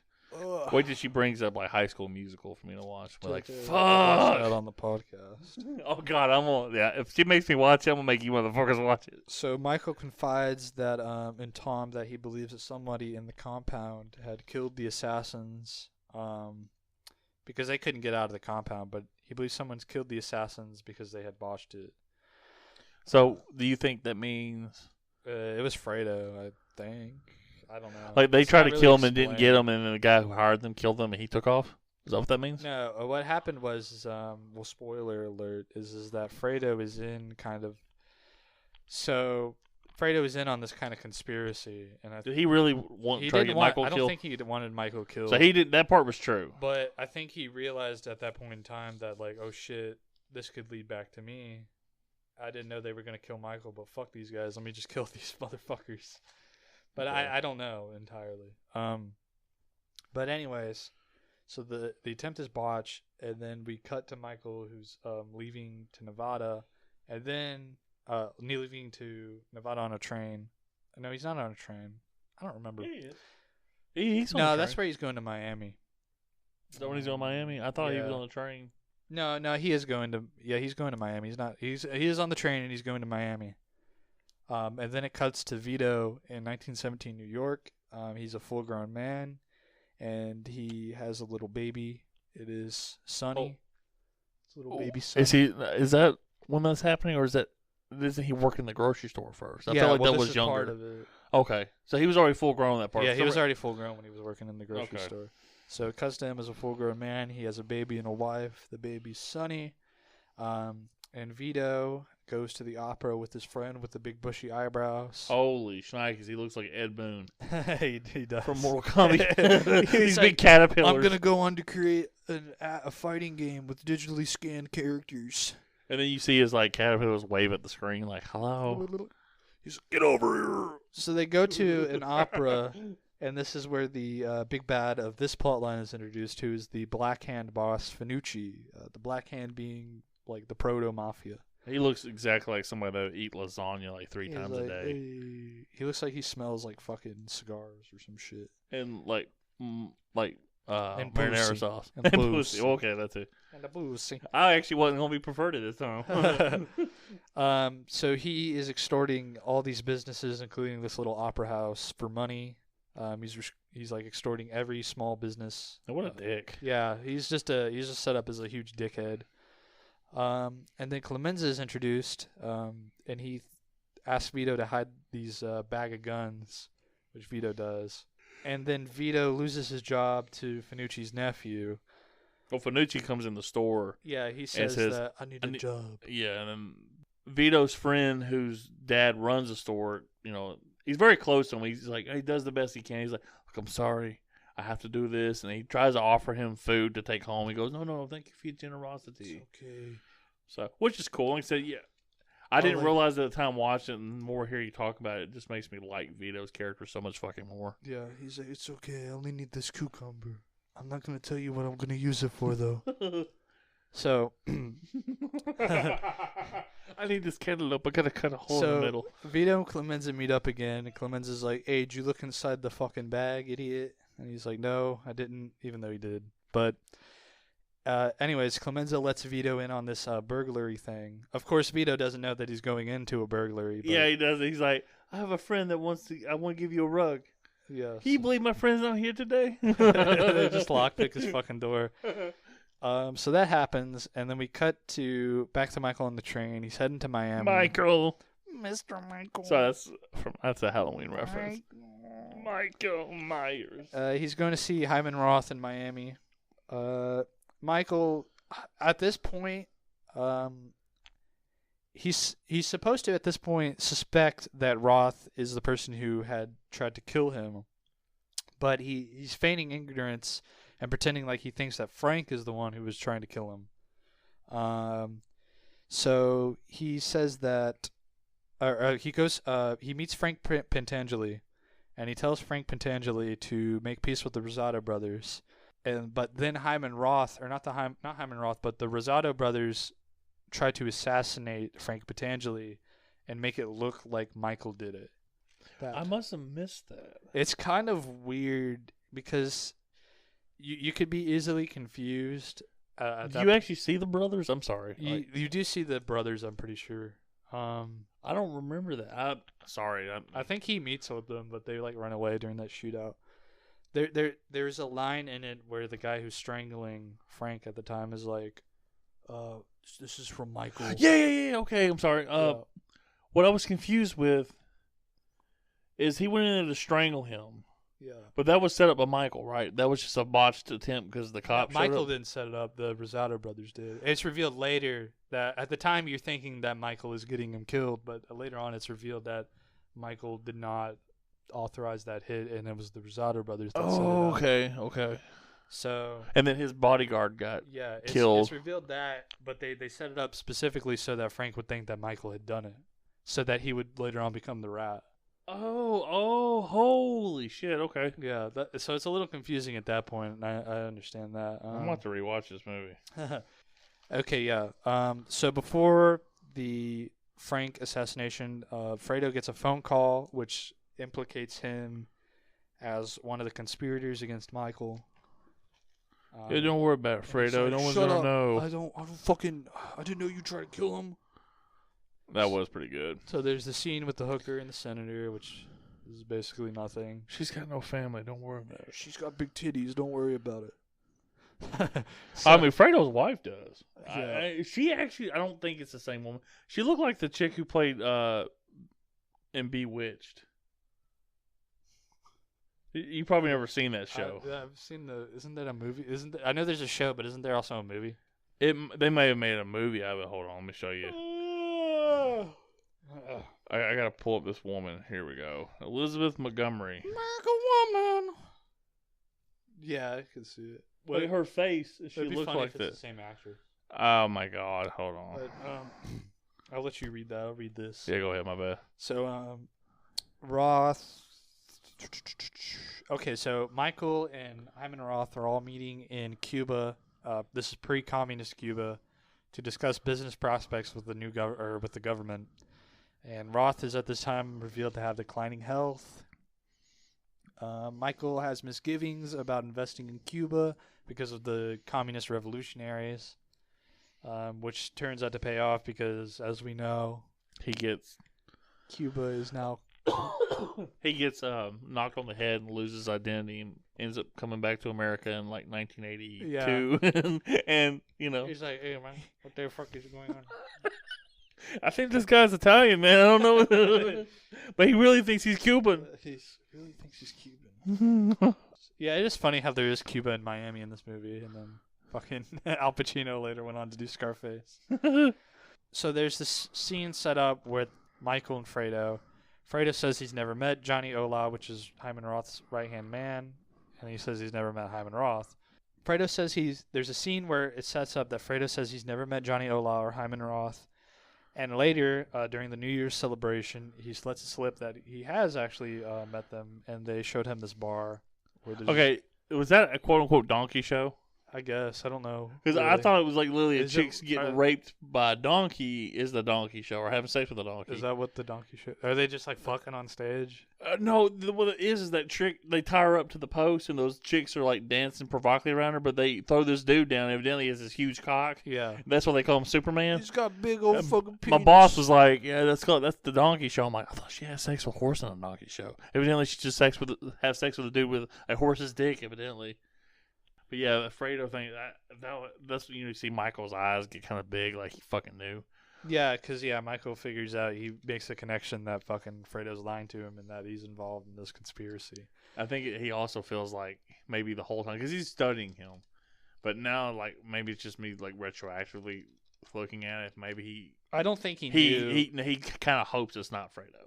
Yeah. Like, I think he kind of knew in his heart Fredo did it, but he's still hoping he's wrong. And that movement... He might have had a little bit of suspicion, but I don't think up until that point that he had really suspected him too much. I mean, you might be right. Nah, I think you're probably right. You know more about this movie than I do. Because he looks very surprised when he figures it out, you know? Yeah, surprised and almost in a way like heartbroken. Yeah, he's surprised and heartbroken. You broke my heart, Michael. He gives him that big kiss. Yeah. I'm like, woo! Starts sucking him off. He's like, but yeah, he gives him a little kiss. I always thought that was weird when I first saw it, but then I figured out that that's supposed to be like some kind of like mafioso mythology where it's like, if the Don gives you a kiss on the mouth, that means you're fucking dead. Or something like that. I don't know. There's a scene in... That's stupid, though, because I like him just giving him a kiss. You're like, yeah, keep going. It's hot. It also fits with the character fucking better, because it's just like, he's like, you were my fucking brher, dude. Yeah, I loved you. What's funny is there's a scene in a Simpsons episode where Homer's somebody's the bodyguard of the mayor, and the mayor made Fat Louie, or I can't remember the character's name. Yeah, I know who you're talking about. The mob boss. The mob boss mad. He goes over, he's like, Homer, come over here. I want you to give the mayor a message. And he comes. Homer comes over to the mayor and goes, hey, Fat Tony. He goes, Fat Tony wanted me to give you a message. He's like, gives this huge kiss. And he's like, oh, yeah. And the mayor goes, you idiot. That was the kiss of death. He goes, wait, maybe I didn't do it right. He goes to kiss him again. Maybe I didn't do it right. So, I guess that's what that's supposed to be, but I just feel like it fits better as character. He's just giving him a normal kiss. He's just like I love you. So, all that happens. Michael gets Johnny Ola, which is Hyman Roth's right-hand man. He gets killed by Michael's hitman, and Michael's hitman makes an attempt on Hyman Roth's life, but the police stop him and shoot him in the fucking chest. Oh, that was his bodyguard. Yeah, that was his bodyguard or hitman or whatever. So he got shot right through the pillow. He's holding the pillow, then he looked at the cops. He looked at the cops like, he's like, you can't shoot me. I got a shield, idiot. You fucking moron. So Cuba fucking goes crazy after this dictator steps down. And Michael later finds out that Fredo escaped and Roth is still alive. He asks Tom Hagen to get into contact with Fredo so he can come fucking back. I will be back. Then it cuts to Vito, and this is at the birth of Fredo. And there was this line in this movie that Fredo said. Where he goes, Mom used to tease me that, gypsies left me at their doorstep. And he's like, do you think she was telling the truth? And then he goes back to, like, he actually was born. That's actually their baby. I actually thought for a second, like, well, maybe that's why he looks so fucking weird. Yeah. And you feel bad for him. He's, of course, he kind of has that thing. He's like, I'm smart. Not like you guys think I'm dumb. And, all that other shit. And it's like, man. I mean, I feel bad for, like, Fredo. But at the same time, he did. Alfredo. I feel bad for Alfredo. Take two. I fucked up. Oh. You like a brother, Alfred? I am your brother. What if he's like, yeah. He's like, oh, wait, yeah. Oh, my bad. He looks at Tom. I loved you like a brother. He's like, oh wait, wrong guy. So it cuts to the birth of Fredo, and then to Vito in his little Ford Model T or whatever the fuck it is. That thing's going like fucking 2 miles an hour. Boop, boop, He's boop, fucking boop, boop. max fucking. He's in high gear in that motherfucker, dude. He's blazing ass. He's like, it's like a smaller version with the monsters drive in. Yeah. They have that big thing that. I love those fucking cars. I think they're hilarious. That's part of probably the reason why I like the Vito segment so much. Is that I love that time period a lot. Oh, it's also really well done though. You're right. I mean, that's just me. Like being like, you know what? I kind of like Al Pacino better, but I'm just an idiot. I like Dunkachino. Nah, I do think. I mean, I can see how you would like, because you're already invested, kind of. With Al Yeah, I was Pacino more stuff. invested. I didn't realize that this was a sequel and a prequel. Way it was done, and I was always curious because I knew De Niro was in this movie. I just didn't know he was playing flashback scenes. I thought him and Al Pacino interacted. Yeah, That's just me being, stupid. But it's like I said, it's well done. This movie's really good. It's good. So it's Don Fanucci gets onto his car. He asks him for a cut of the money. Oh, he kind of tells him. Yeah, he You tells don't him. give me no He doesn't respect. ask. He tells him for a cut of the money. Yeah, you gotta make sure you get that verb right. Then Tessio, Clemenza, and Vito are all together. What are they eating? Yeah, they're eating fucking spaghetti. Yeah, baby. And I love this part because Clemenza has a spoon, and this is how you're supposed to eat spaghetti, I guess. But he has his little spoon, and he's scooping up the spaghetti, and then he twirls it with his fork. It's the most Italian fucking thing I think I've ever seen. I in my didn't life. realize it. I feel like I would make a huge fucking mess. But so they're thinking about paying off Fanucci, but Vito's like, nah, I'm just gonna kill him, and he says, I take care of everything. I take care of everything. During and this is supposed to be, if you didn't know, the Festa of San Rocco. I had to look this up. I had no idea what the fuck it was. Yeah, it was weird. I assumed when I first watched this that this was some kind of post World War I celebration, some victory celebration, because during that war, America and Italy were allies, and you see a bunch of American and Italian flags. I assume that's what it was when I first watched it, but then they had Jesus covered in dollar bills. It was weird. Which is something they really do during the Festa of San Rocco, which is apparently this big ethnic celebration. It's really important to Little Italy and shit, and they still do it to this day. Why do they put dollar bills on Jesus? I don't know why they do, but it makes a pretty striking fucking visual in this movie, though. So maybe they do it because they know it would be recorded and put into Godfather Part II. Dude, it makes a statement. But I thought it was funny how that mob boss put a little chump dollar. Yeah, he puts $1. He was like, everybody's like, yay! And when he sees the knights fighting, he's like, oh, too violent for me. I'm like, this motherfucker it's and too his big fucking teeth. scary. He covers his eyes and he starts crying. He's like, no. Reminds me of prison. But a fun little fact is that San Rocco is a saint for removing a plague. And you could make the stretch, and I'm not going to take credit for this. I read this online. But you could take the stretch and say that it's parallel to Vito, who is removing the plague of Fanucci.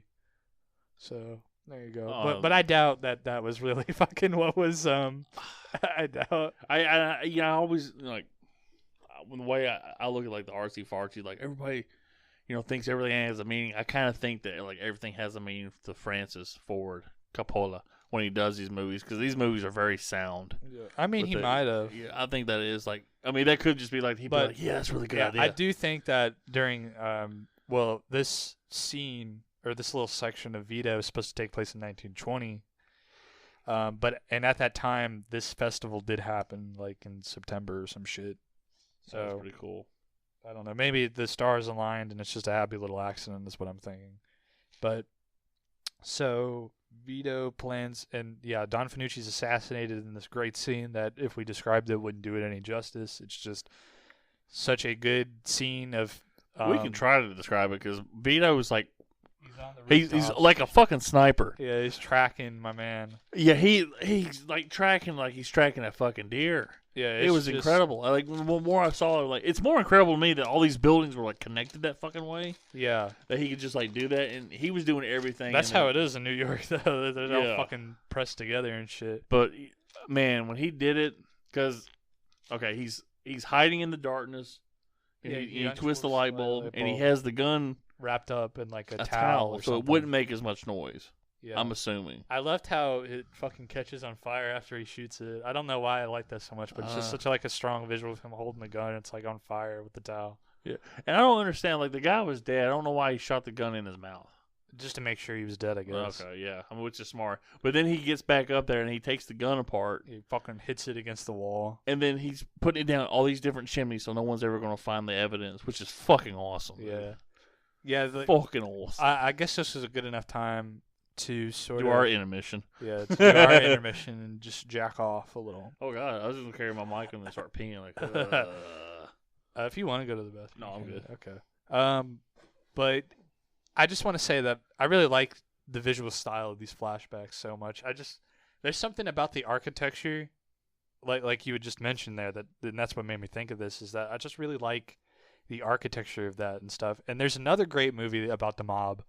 It's about the Jewish mob, though. It's Once Upon a Time in America, and that movie really makes like the use of these like, are they called like red brick apartments or some shit? It really... You would know more of that. That sounds about right. I think that's what they're called. It's like the red brick buildings and like the fucking, not the Manhattan, the Brooklyn Bridge. It uses like the silhouette of that like so fucking beautifully. You could just look it up right now and it's like the front fucking cover. And it's a scene in the movie where like it's a bunch of little kids walking in front of it. And I just feel like that time period and that setting just really brings like a great kind of like, because you're in like the fucking biggest city in the world, basically. You know, New York's like a bustling fucking metropolis at this time, but during this time period, people are living like in fucking slums and shit and like ugly buildings, and I don't know. It's just such an amazing contrast to see these like massive skyscrapers like against these like shitty like rundown red brick buildings and fucking horses and carriages. Yeah. You know, the greatest thing about this time period is that you'll have like fucking people driving around in cars like in the greater districts, like completely contrasted with people who fucking like are just have a horse or a donkey or something, and they're all in the same fucking city. Yeah. So, but anyways, that was just my little tangent of how much I love kind of the Vito time. Go for period. it, dude. It is your episode. I love it. I you know, seeing you be passionate about okay, I ain't not gonna lie to you. And maybe I'm just easily swerved. Seeing how more passionate you are about this movie is already changing my opinion of this movie more. Like, I'm already appreciating it more listening to you. So I think it's a good movie. I love it. It is really, I mean, it's a great movie. It's probably the second best movie we've done. Yeah. Behind only Twilight. Yeah, of course. So it's Twilight, this, and then The Godfather. Yeah. And then, what's another shitty movie we done? Oh, Turtles 3. I'm sorry, that's number one. Yeah. So it's Turtles 3, then Twilight, and then this. Godfather. Part 2. I'm sorry, my bad. And then The Grudge and Silent Hill. Could you imagine comparing like this to Turtles 3? Turtles 3 would win every fucking time. We're going to do another Part 2, and like the next recording is going to be the second Silent Hill. Oh my God. The most beautiful movie ever Cody's going to be like, well, guys, I like this movie more than I did The Godfather Part 2. This movie is better than anything I've ever seen. We love you, Cody, and we appreciate you. Thank you, Cody. So that's the intermission. After he kills Don Fanucci. Wait, no. There's something I have to fucking talk about before that. Okay? So after Vito kills the mob boss, he goes back to his family and he holds up Michael and tells him he loves him. Now, this is fucking great for contrasting, or for showing how good Vito is at just swapping between being the loving father and the fucking, like, cold criminal. It just shows how much better he is than fucking Michael is later on. Now you say that makes sense. I've never looked at Vito as, like, switching it off. It's just Vito. He's just all over. You're right. Yeah, he's just like good at that. He's very good. Like, he's good at doing both. I wouldn't say it was a switch. I think that was a mistake for me saying that. Oh, okay, yeah. It's definitely he's good at both. Yeah, he is. How do I say this? He is a proficiently great father and a good ass Don. Yeah, on every front, he's great. Like I said, it just makes you appreciate that. Just ignore the cotton balls and Martin Benja's voice. And to you if I ask you to suck my penis. And he's awesome. And like I say, everybody, you know, like the underneath people, the Undertaker guy that takes care of his son, everybody loves him. Yeah. And once wants to do him a favor after he does that. It's not a thing that they fear. They love him unless they get on his bad side, you know. Yeah. But yeah, with So he knows Michael, when to Michael's take got care like of no forgiveness over Yeah. anything. Michael don't give a fuck. Yeah, because But he also doesn't know. He doesn't have the class of Vito, where Vito can just be like, go ahead and take care of him, and he just like carry on with the thing. He'd be like, he's such a great guy. Michael is just like, man, this guy's a fucking asshole. he's like, yeah, because there's a line that I was going to bring up that really kind of shows the kind of differences is when Michael's like, he just says that he can kill everyone, and it shows how far Michael has just kind of fallen, you know, morally, where he's like, we can kill anyone. Yeah, especially from the first movie. Yeah. He's like, I'm gonna fight for my country, And and then all this other stuff. You know, good grief. he goes from war hero to fucking just I don't A know, shitty human being. Evidently, kills his own brother. kills his own. Yeah, man. Yeah, fucking. Yeah, this is supposed to be his lowest point. To get into the third movie, if we're ever gonna do it, I'll leave you a little taste. Is that the third movie is a lot about Michael kind of regretting a lot of the shit that he did, mostly in this movie. Frito. Yeah. Like he's having a stroke and he yells out Frito's name. Like Alfredo! Frito. I need Alfredo. Yeah, Alfredo with It's the like we garlic. bought him all the fucking prosciutto Alfredo we could find, but he's still fucking crying. It is kind of sad too, man. It's like, So yeah. So Godfather 3, it's like it comes from a good idea, which is like these twilight years of Michael, but it's just executed so fucking poorly. But I mean, if you do want to watch it, we can give it a watch on the podcast, or I don't know. I think it'd be a great way of rounding it out. Like later on in the future, like obviously the next go around, whenever that is, because you know Cody's gonna be moving, so we might have to delay the podcast a couple weeks. Again. But yeah, I would definitely wouldn't mind watching the third one. Just be done with it. You know, Yeah. it's not like, you know, it may not be, you know, Return of the Jedi, which I'm a fan of Return of the Jedi, but There's another movie too called The Sicilian that's based on a book that's in the Godfather universe, but it doesn't have any like because for copyright reasons it doesn't bring up like the Corleone family in the movie like it does in the book. But they didn't have the rights to it. They didn't have the rights to it, but it's I think Mario Puzo, the fucking writer of the book, had some input on that movie too. We could watch that, but I'm not sure how good that movie is. Really interesting. I think it's really cool that the writer of the book and the director are the ones that wrote the fucking script. Did they do that for the first one They too? did for the first one too. They That's both wrote the screenplay. Did you use the source material? Yeah, he's right fucking here. Yeah, he had because this one is like, and even in the sequel books, like they take shit from the movies too. So there's like awesome. a sequel book that's about like Michael directly after the events of this movie. So That's yeah, boy, that's incredible. it's surprisingly a very like fucking complete universe between the books and the movies. Before the MCU, we had the Godfather. Yeah, we had the Godfather cinematic universe, book and cinematic universe. Yeah, the only difference like between the book and the first movie, I think there's some things that are changed. I think we went over it, but just some. It's really just things are left out. Well, they named Michael's kid Anthony in the movie. He wasn't named in the book just because the child actor responded better if you just called him by his name. So they said Anthony, so it was a retroactive thing. I just saw that randomly. Oh, okay. Like when I was going through the Wikipedia. Because when I watch movies, especially movies I haven't seen, I usually get on the Wikipedia page and go down to filming and casting sections. I don't try to ruin the plot, but I do that as I'm watching the movie because I'm very interested in like who did what, these actors, what the directors did, if they were, you know, that kind of small shit. I don't know why. I just do. It's just very well done. And Frances, isn't that a woman's name? Yeah.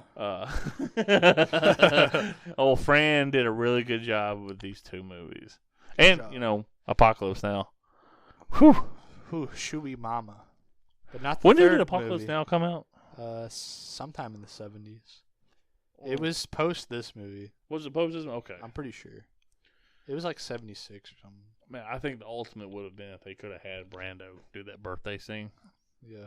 And just to everybody. Because I was thinking to myself, like, is fucking Brando in this movie? Because I didn't even know James Caan was in this movie. And they brought all the actors. Like I said, I thought it was... Yeah, I wish they would have showed him too, but... I mean, it does... I wish he would have showed up for the filming. I do like... Because he just no-showed it. Yeah, he just fucking... He's like, no, Paramount, I'm not going to do this for you. I do like how in that scene though it kind of ends with like Michael all by himself, yeah, like he is in present day. Yep. That was really well done. To show he's always been an outcast, bro. This is, but yeah, I think we're getting close to the end. Well, I do have another page, but I'll just fucking try. No, you keep going. You're good, dude. I enjoy the discussions with you because there's some things I don't quite understand. I'm like, Owen's going now. So after the intermission, fades to Michael. He's back home, and then it cuts to a Senate committee investigation of the mafia. They're asking mafiosos a bunch of questions about the mob. And the way it was shot, it actually looked like it was a news broadcast almost. It was did. really awesome. Yeah, they definitely took like inspiration from that. This is the scene where after that, where Michael asks his mother how his father could balance being a Don and a head of a family. And she didn't quite understand the question when he asked it. She's like, "You can never lose your family." He just goes, "No, I mean lose my family." I'm like, "I don't think she understands, Al. Let her know." Well, I think she understood. Maybe I don't know. I don't think she ever thought that his wife was going to leave him. Maybe, I mean, you might be onto something actually with what you said there. I think if you mean like she never considered that he would ever be able to lose his or her and the rest. And his it's kids. Almost like because she respects Michael as the Don now, obviously, because she says you need to go see your kids before you see your brother talking to Connie, the daughter. Is that her name, Connie? Yeah. Talking to the Connie. So she obviously respects Michael as the Don. Also, Oh, I think we're getting two scenes. You might be talking about. I understand that. I'm talking about going back to the beginning, though. Okay, yeah. Because Mom understands it, but I think Mom looks at it from her angle that everybody's just going to buy into Michael, which isn't necessarily the case. Like everybody was bought into Vito. Yeah. So that's the whole thing. She's, you can never lose your family. No one's going to leave. Your wife's not going to leave you. You're not going to lose your kids. They're all going to respect you like you did your father. And he's looking at it like, no, you don't understand. I'm fucking losing everybody. Yeah, he's like, shit. And the thing is, he's like lost himself. But I mean, he looks like he's just like fucking completely just stoic in this movie, which is awesome. It's an acting. It's not like he's disinterested. He's just stoic, like he's on the verge of just losing up here, like all of it. Yeah, towards the end, yeah, definitely. Yeah. After this, with all this pressure and shit.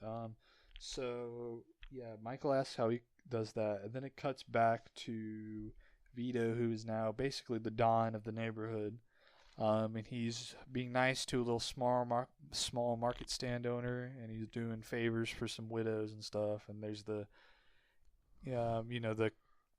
what the fuck is it called? Not the tenant. Who fucking owns the house?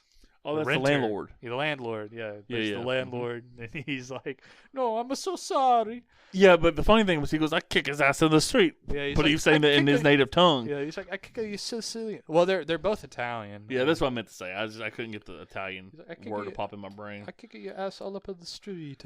And then he comes back. He's all afraid. He's like, "Look, I got to get going, but here's the money back." And I dropped the rent $10 lower, and all that shit was hilarious. Like $10 would matter at all today. That's so fucking funny. Yeah, I know, but that was probably fucking like everything back then. $10 is probably like $200 now. And it was great because Vito was like when they were doing the initial. He was doing his initial discussions with the guy. The guy was just walking. He goes, "She's already got rid of the dog that made all the trouble."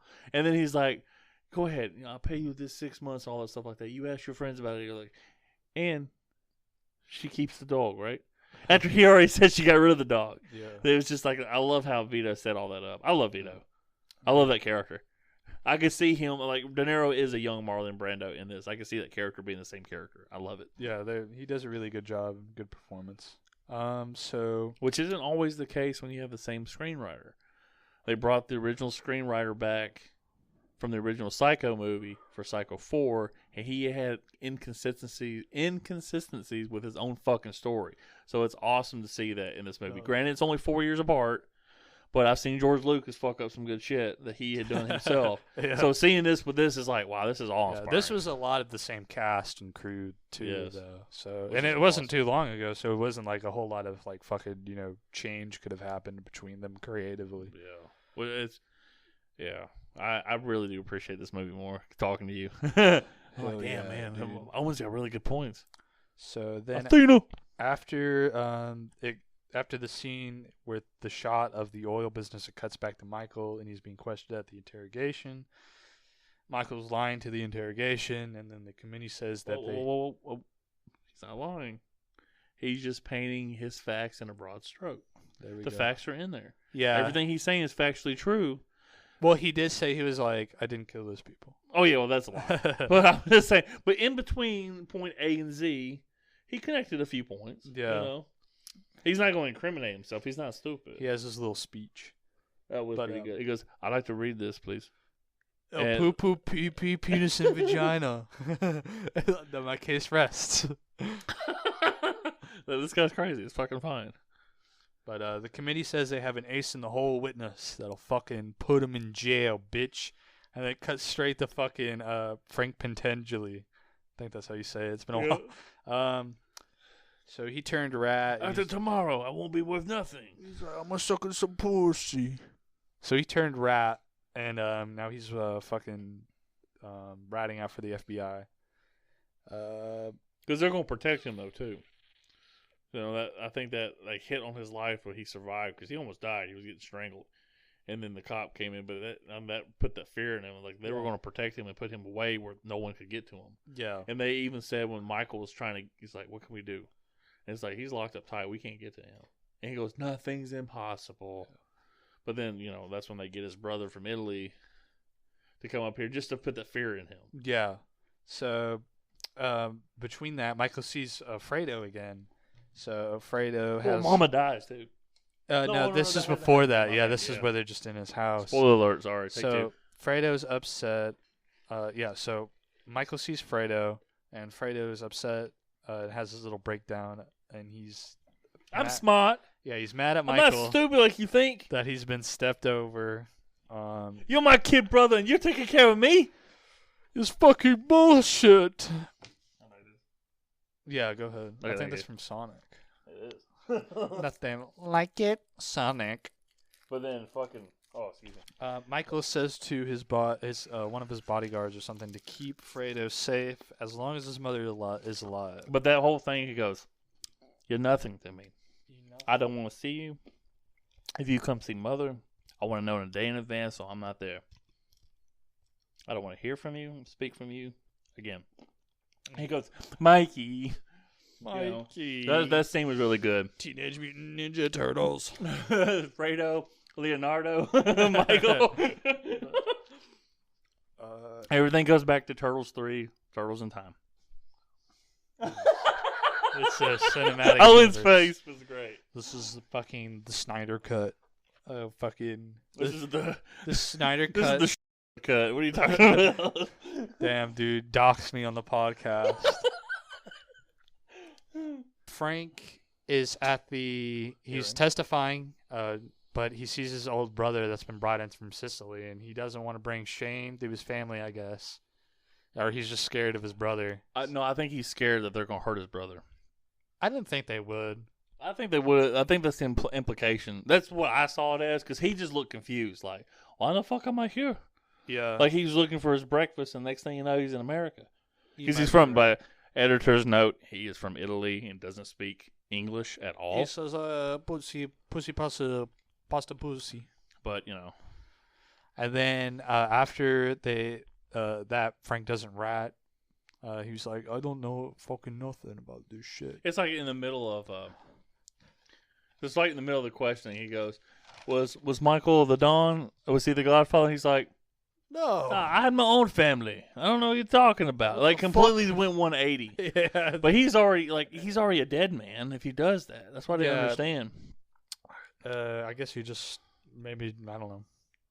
Maybe because one of the things I thought is that maybe seeing his brother, and he later says that his brother's old fashioned and shit, so he's kind of one of the old style kind of gangsters. Maybe just seeing him was like, oh yeah, they have honor and shit. He also did say his brother was he's much stronger than me. He would have made so much money here. Yeah. Or something like that. Could have had his own family. Yeah. His own family. So after that, Kay confronts Michael, and Ooh. says that she aborted the child that they Oh, were going man. to have because she didn't want to. I'm assuming, but she doesn't really outright say it, but she really just didn't want to continue the cycle, I guess. Yeah, she was tired of that shit. But when she said that and was talking about the Sicilian shit, Michael slapped the piss out of her. He said, you're not taking He my lunged. kids. It took me by surprise. He lunged and fucking smacked her, and she was down. I'm like, holy shit. I felt that through the screen. Yeah, it's pretty visceral. So then it cuts back to Vito. He's in Sicily, and Sonny's there in a sailor suit, which is funny. And then Vito goes to an old house that's familiar, and he meets an old Don Chicho. Mm-hmm. And he goes up to him, and he's like, "What's your name?" And he's like, Mi amo Vito Andolini. And he's like, "¿Qué?" He's like, Mi amo Vito Andolini. And he fucking He's like, this is from like something. and this is from my father. And then he stabs him in the belly, and then he goes, "Oh!" Oh, man. It's fucking hilarious the way the guy fucking dies. And the blood that was coming, it looked like fucking strawberry jelly. He's like, "Ah!" But it was like very like he was delayed in reacting, like acting. Well, I was like, oh, of course I don't know how you'd act if you actually died. I feel like he'd get stabbed and he'd be like, "Ow," and then he'd be like, "Ah!" Probably. I just think it was But funny. De how Niro he said didn't it. seem like De Niro had his blood on his hand, just kind of pushing his face at like the last disrespect at the end. It's like, fuck you. He didn't say it, but because he's too classy. Vito's too classy. But then that motherfucker, one of the old man's bodyguards shot like a little rocket launcher or something like that. It was just a shotgun or something. Yeah, that dude fucking, he jumped like, poof, like, oh god, it looked like a Three Stooges thing. Excuse me. So then Vito, after that, it cuts to him, and he's holding Michael on a train, and he's telling Michael to say goodbye. And it cuts to the mother's funeral.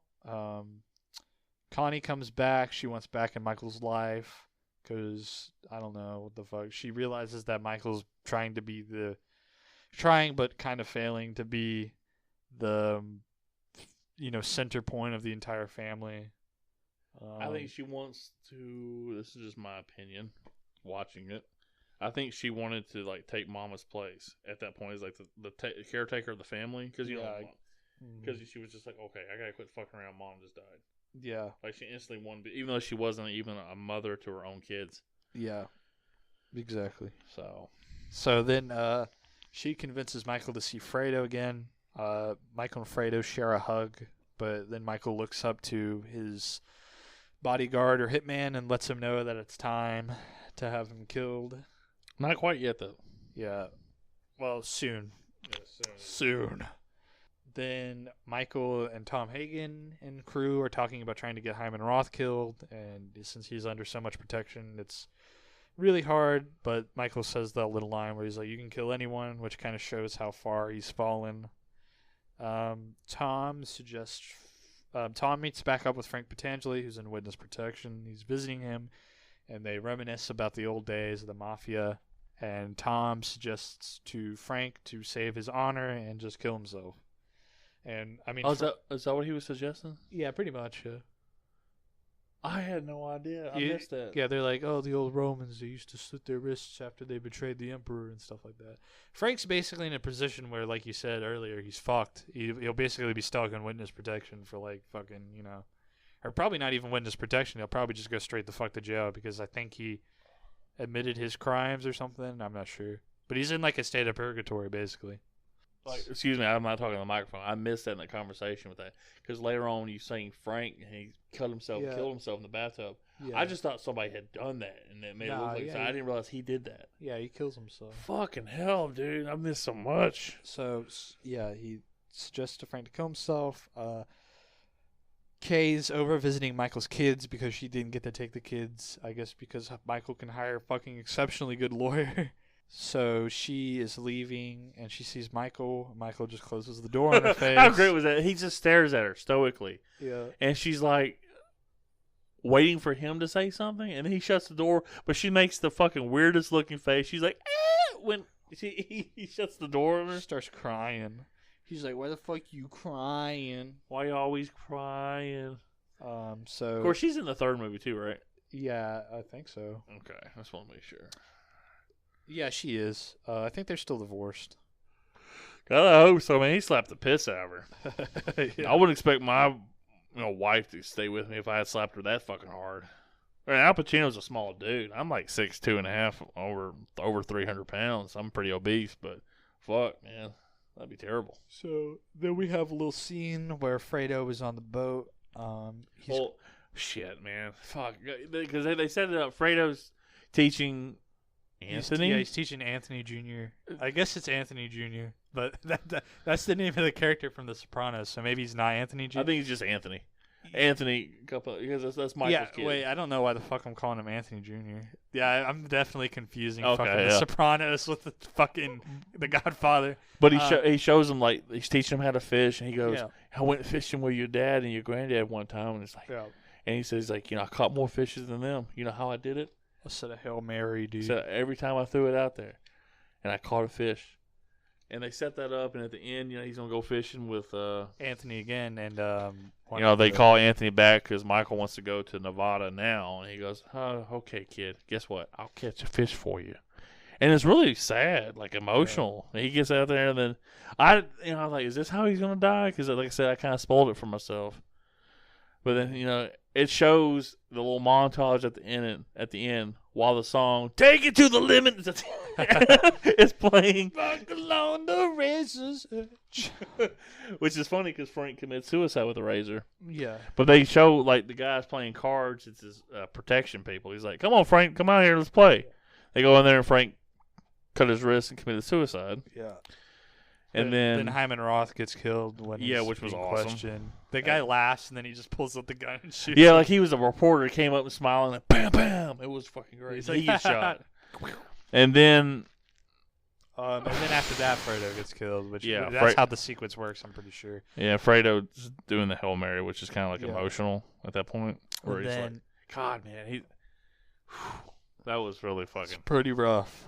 Yeah, stuff. I was like, shit. But then my favorite scene in the movie, and I can't help it, the birthday scene. Yeah. Well, before that, it cuts to Michael after Fredo's getting shot, and he was watching, and he's sitting alone. And then it cuts to a flashback, which is set during Don Vito's birthday. This is right before kind of World War II, or not right before. World War II had already been going on, but this was before Michael had joined the Marines, and so it introduces Fredo first, which is funny. You see everybody from the first movie. Yeah, you just see everybody from the first movie. Except for, like, Mama and except for Marlon Brando, which is Vito. Who stood up the fucking shit. What's the guy's name again, the one who betrayed him at the end? Tessio shows up. Old Tessio. Tessio, which I like that actor. Yeah. Which was awesome. And, when we talked about that, I think at the beginning of the recording, that scene, Michael's thinking about happy times, thinking about his family. Yeah. But you see, even without Dad being there, the anger that can be stirred up so quickly. Yeah. And at the end, it leaves Michael by himself, and he literally is, other than Connie, thinking of all the shit that he lost. Yeah, and other than Connie, he literally is by himself. Like, everybody in that room is dead. Yeah. Fredo's now dead. Sonny's dead. What's his name again? Tom Hagen's not dead. That's it. Yeah, Tom Hagen. My bad. Oh God, I feel bad because I'm over here forgetting about Tom Hagen now, even though he's the one not one to be forgotten. Yeah. And there's also a scene where Michael kind of gives him an ultimatum. He's talking to him very coldly. He goes, "Mike, I've always been loyal to you. Why are you acting like this?" He goes, "Are you with me?" He says that in Italian. Yeah. He goes, "Yes, I'm with you." And it's like, Michael is just like trying to reestablish his order. Like, I don't fuck with me, and I'm also like, you were underneath me.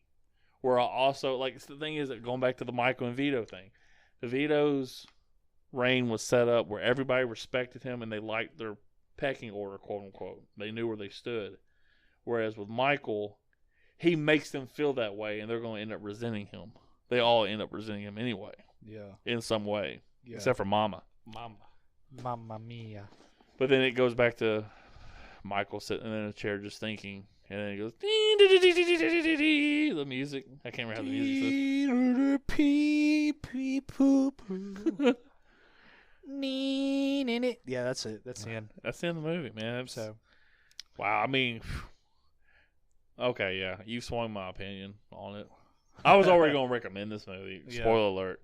But the things I didn't understand, which I kind of figured you would do, I knew it would happen because some things I didn't understand. I was like, this movie's going to... But the way you mapped it out, like, obviously you understand this movie a lot better than me. You completely just, like, it fit all together. This movie's incredible. Yeah. It's slightly behind the first one, where it was before. Like, I would put it 1 and 2. Yeah. Now it's like the first one's 1A and this is 1B. It's so well done the way you did it. I appreciate that. Yeah. They really do fit together. Yeah, they're just so... I don't know. There's just... I can't really put into words why I prefer this one over the first one, but maybe it's just because it's a little darker and, you know, it's a little more sentimental. But I guess we can just move on to recommendations. Yeah, well, I definitely recommend this, but you have to watch the first one before you watch this one. Yeah, definitely. There's no going out of order. If you like movies, and I don't mean, I like to go see a movie every once in a while, or you have the attention span of a gnat, which most people nowadays do, this movie is absolutely, like, awesome. It's a must-watch. Yeah, this is, like, the cornerstone of, like, movies, basically. This is, like, one of the greats. My buddy asked me, I had to think about it. My buddy Alex, who's been on the podcast, I had to think about how to answer it. He asked me, he goes, you think it's better than the first one? And I'm like, man, a lot of people think so. I like the first one better. But I kept typing out the text, like, I'll let you decide. I'm like, no, it sounds kind of hokey. I kept saying, like, I'll let you decide. I don't want to influence anything, or you have a premonition going into the movie. Someone who watches these movies should go into it with, like, an open mind, and they will be completely blown away. If you go into it thinking, well, this is a 3-hour movie, you're just going to be like, this is boring. When is it going to be over? Yeah. And you start looking at plot points, kind of thinking, is this movie almost over? This is the climax, right? Or some shit. But I mean, yeah, it's fucking incredible. Like I said, my dad didn't watch it with me this time, but my dad's not really big into these movies. He watched the first one with me and sat through the entire fucking runtime, and he was blown away. He goes, wow, that movie's actually better than I remember. I'm like, yeah, it is. Yeah. And these are just fucking incredible movies. Yeah, really, these are just fucking great movies. They're like, I don't know, there's something like just beautiful about the way that they can turn a 3-hour and 22-minute runtime and just make it feel like just 30 minutes or something like that, you know? Oh, yeah. It doesn't feel... You watch it, I had to split it up because I had something else to do. Yeah, I mean, there is an intermission, so... Yeah, I had to split it up, but I'll tell you one thing. I got through it, like, the first hour thinking, I've only got an hour, like, I only got 2 hours and 22 minutes left of this movie, and it felt like 10 minutes. Yeah. It's God, it's so good. Yeah. I don't know if I talked to, I did mention it that when this movie came out, take it to the limit. Sorry, take it to the limit. That why'd you make it sound like the Mario? No. Take it to the limit. Take it to the limit. Limit. Going back to Mario. That's what these Italian movies do. Hell yeah, pizza pasta. Damn, I could go for some fucking pizza pasta. Yeah, I could go for some spaghetti. Fucking, probably like a homemade you know what's SpaghettiOs. fucking good? The homemade pizza. SpaghettiOs. That's what's really fucking good. The fucking. That's a deep dig. Have you ever had the Pizza Hut like fucking pasta that they sell in that like tin? Yeah. That shit is so good. It is pretty good. It's fucking greasy as shit. It is greasy as hell though. Yeah. I feel like I just got done eating a 10-pound Reese cup. I'm like, fuck, I feel so greasy. I feel so greasy. But yeah, of course I recommend this movie. I love this movie. This is one of my favorites, and I do rank it higher than the first one a little bit. I think they're both good though. Like they complement each other incredibly well, and of course this movie wouldn't have existed without the foundation that the first movie had set with its characters. The Heart Foundation. Yeah. Sorry, it's wrestling. So let's predict. Do you think Cody would recommend this movie? I mean, yeah, I think he would. I think he did say in his little text that he had the same problems with this movie as he did with the last one. I don't remember what his problems were with the first movie though. I don't remember it because I don't ever listen to this stuff back. I think he thought it plodded on for too long. Maybe. How about this? We'll put a $5 bet on. Okay. You say that you think he will recommend it. I'll say he doesn't recommend it.